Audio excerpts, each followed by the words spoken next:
हे सरवणकर कुटुंब या निवडणुकीच्या राजकारणात अपयशाला सामोरं गेले. त्यामुळे यांना दादरकरांनी नाकारलंय, मराठी माणसांनी नाकारलंय किंवा यांनी मातोश्रीला मनस्ताप दिला, यांनी बाळासाहेबांना मनस्ताप दिला, उद्धवजींना मनस्ताप दिला म्हणून मराठी माणूस संतप्त झाला आणि मग त्यामुळे यांना निवडणुकीत त्यांची जागा दाखवली, घरी बसवलं. घरी बसले ते सरवणकर कुटुंब अख्खच्या अख्खं घरी बसले.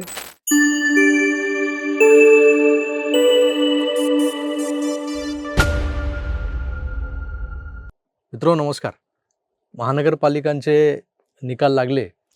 विशेषतः मुंबई शहराबद्दल किंवा मुंबई महानगरपालिकेबद्दल ज्या चर्चा सातत्याने होत होत्या माध्यमातून आणि जवळपास महाराष्ट्रातल्या प्रत्येक गावामध्ये किंवा प्रत्येक जिल्ह्यामध्ये, तालुक्यामध्ये मुंबईबद्दल चर्चा.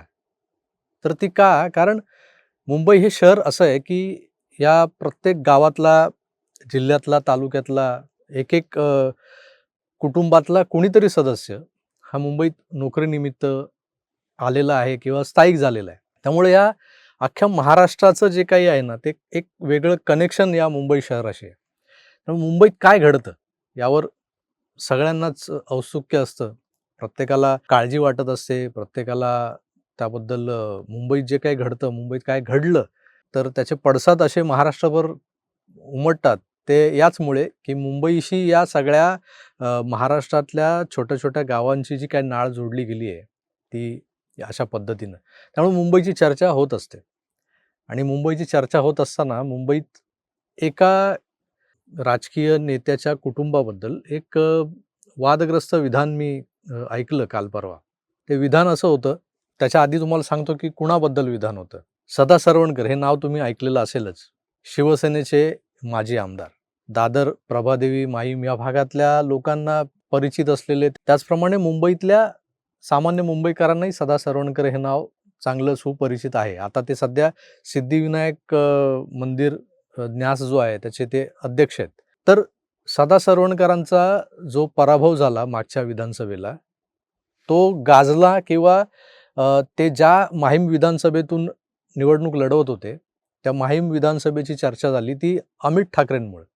मनसेचे युवराज हे पहिल्यांदा आपल्या आयुष्यातली निवडणूक लढवत असताना त्यांनी जो विधानसभा मतदारसंघ निवडला होता तो माहीम होता आणि माहीममध्ये महायुतीचे उमेदवार म्हणून सदा सरवणकर लढत होते. आता त्यांनी उमेदवारी मागे घ्यावी किंवा त्यांनी लढूच नये, त्यांनी अमित ठाकरेंना पाठिंबा द्यावा यासाठी बऱ्याच गोष्टी करण्यात आल्या. बरेच वादविवाद झाले. त्यानंतर एकमेकांना राणा भीमदेवी थाटामध्ये प्रति आव्हानं दिली गेली. हे एका बाजूला. आणि त्यानंतर सदा सरवणकरांचा जो पराभव झाला आणि महेश सावंत नावाचा तिथला एक उभाटा शिवसेनेचा शाखाप्रमुख निवडून आला, जिंकून आला. हा महेश सावंत जो आहे तो सदा सरवणकरांचा शिष्य. म्हणजे शिवसेनेची जी काही रचना आहे त्यामध्ये असं असतं की शाखाप्रमुख, त्याच्या अंडर असलेले उपशाखाप्रमुख किंवा गटप्रमुख हे त्या शाखाप्रमुखाला आपला गुरु मानतात आणि हा जो चेला असतो तो आपल्या गुरुकडे बघत एकलव्यासारखं मार्गक्रमण करत असतो.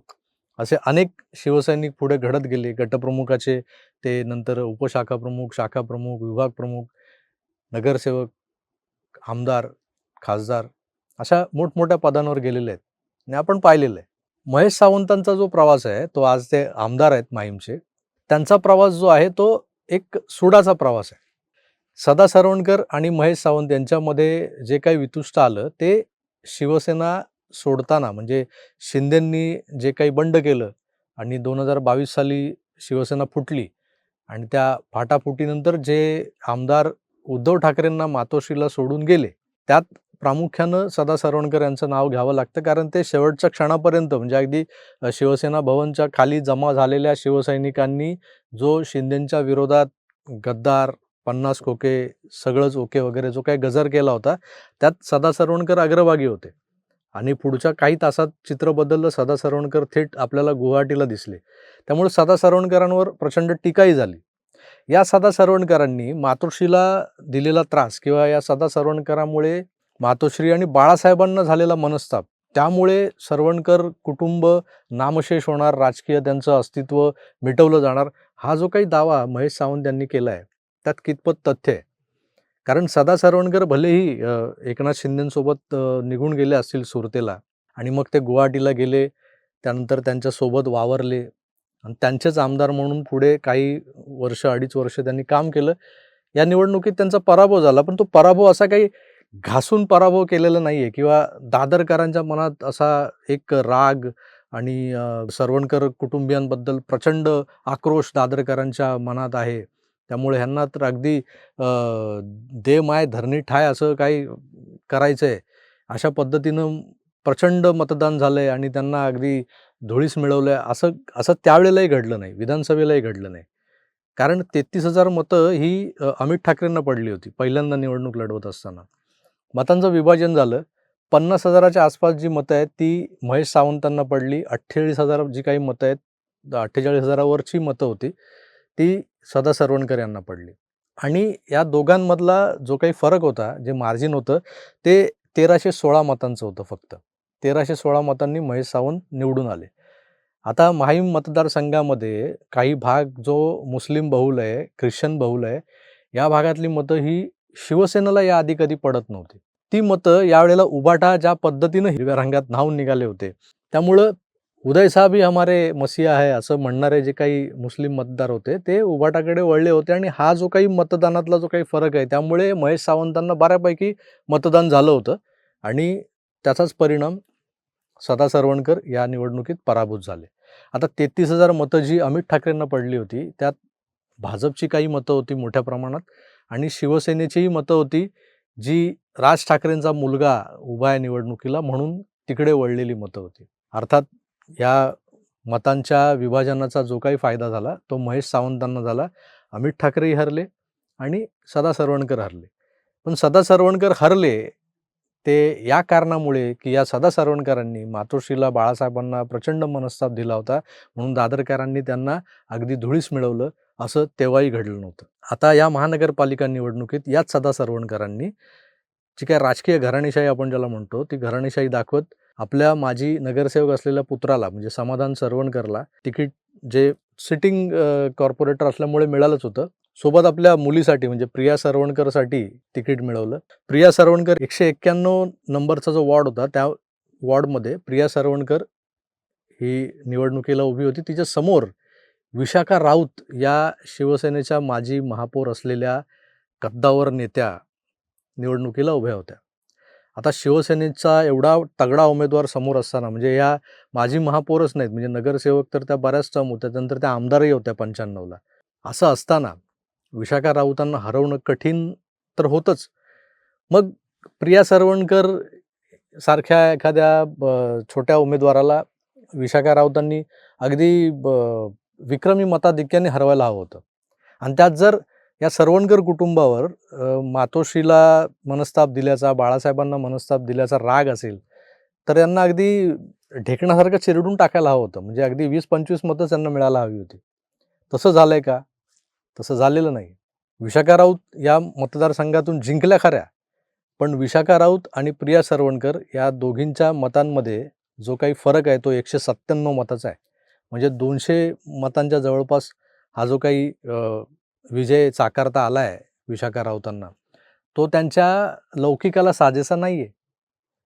लौकिक वगैरे बाजूला ठेवा. विशाखा राऊत फार मोठ्या माजी आमदार, माजी महापौर वगैरे असल्या, तरीही जो महत्त्वाचा मुद्दा आहे, की सरवणकर घराणं किंवा सरवणकर कुटुंबाला राजकीयदृष्ट्या नेस्तनाबूत करण्याचा विडा दादरकरांनी उचलला होता. तो इथे कुठे दिसला का या निकालांमध्ये? तर नाही दिसला. आधी ना सदा सरवणकरांच्या निवडणुकीत दिसला, ना प्रिया सरवणकरच्या बाबतीत. आता तिसरा मुद्दा, सदा सरवणकरांचा पुत्र समाधान सरवणकर, जो कधीकाळी आदित्य ठाकरेंचा फार क्लोज सर्किटमधला होता. म्हणजे सँडविच, वेफर्स आणि कोल्ड कॉफी वगैरे त्या ग्रुपमधला. तसं असताना शिंदेंसोबत आल्यानंतर ही पहिली निवडणूक होती. तो लढला. त्याच्या विरोधात निशिकांत शिंदे म्हणजे सुनील शिंदे जे आमदार आहेत त्यांचा भाऊ उभा होता. त्याचा वॉर्ड क्रमांक होता 194. आता समाधान सरवणकर त्याच्या पुढे सदा सरवणकरचं नाव लागलेलं आहे. सदा सरवणकरने एवढी मोठी गद्दारी केलेली आहे, मातोश्रीला मनस्ताप दिला आहे, बाळासाहेबांना मनस्ताप दिला आहे. मग यांना जसं चिरडायचं आहे, दादरकरांनी ठरवलेलं आहे. असं असताना मग किती जोरात नाकारलं पाहिजे. निशिकांत शिंदे आणि समाधान सरवणकर यांच्या मतांमधला जो काही फरक आहे तो आहे 603 मतांचा. म्हणजे अगदी 200 मतं, 197 मतं, 600 मतं आणि तिकडे 1300 मतं. अशा चिल्लर मतांनी हे सरवणकर कुटुंब या निवडणुकीच्या राजकारणात अपयशाला सामोरं गेलेलं आहे. त्यामुळे यांना दादरकरांनी नाकारले, मराठी माणसांनी नाकारले किंवा यांनी मातोश्रीला मनस्ताप दिला, यांनी बाळासाहेबांना मनस्ताप दिला, उद्धवजींना मनस्ताप दिला म्हणून मराठी माणूस संतप्त झाला आणि मग त्यामुळे यांना निवडणुकीत त्यांची जागा दाखवली, घरी बसवलं. घरी बसले ते सरवणकर कुटुंब अख्खच्या अख्खं घरी बसले. पण ते घरी बसण्यामागं ती कारणं नाहीत, जी कारणं महेश सावंत मोठे मीडियासमोर येऊन सांगतायत, की ज्यांनी बाळासाहेबांना मनस्ताप दिला त्यांना हे भोगावं लागणारच होतं. हा जो काही पराभव झाला ना, तो मतांच्या अशा चिल्लर फरकामुळे झालेला आहे. आणि ही मतं कुठून आली, कशी आली, याचा जर नीट अभ्यास केला, तर कदाचित या सरवणकर कुटुंबांना आपल्या पराभवामागे नेमकं काय किंवा कोणता फॅक्टर काम करत होता, हे समजून घेता येईल. आणि पुढच्या ज्या निवडणुका आहेत, त्या पुढच्या निवडणुकांमध्ये या चुका दुरुस्त करून पुन्हा एकदा निवडणुकांना सामोरं जाता येईल. पण हे सगळं झालं जर-तरच्या गोष्टी. आता या सगळ्या निवडणुकीच्या राजकारणाला बराच अवधी, आता यापुढे 3 वर्ष कुठल्याच निवडणुका नाही आहेत. लोकसभेच्या निवडणुका जवळपास 3 वर्षांनी लागतील. महानगरपालिकेच्या निवडणुकांना 5 वर्ष आहेत.